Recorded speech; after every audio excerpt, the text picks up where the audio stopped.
چشمه ناصر چه عجایب کن است به او بدخشان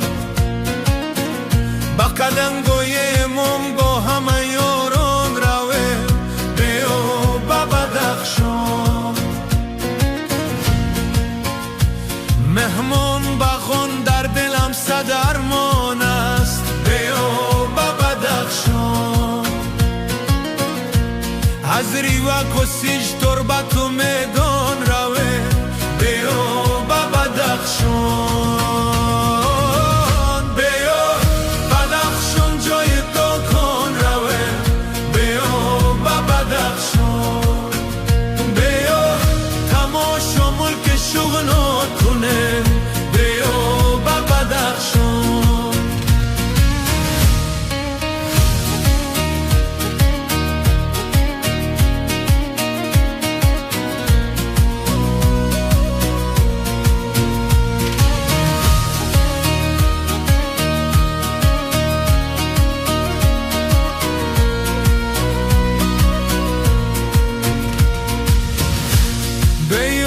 سایر شخ درد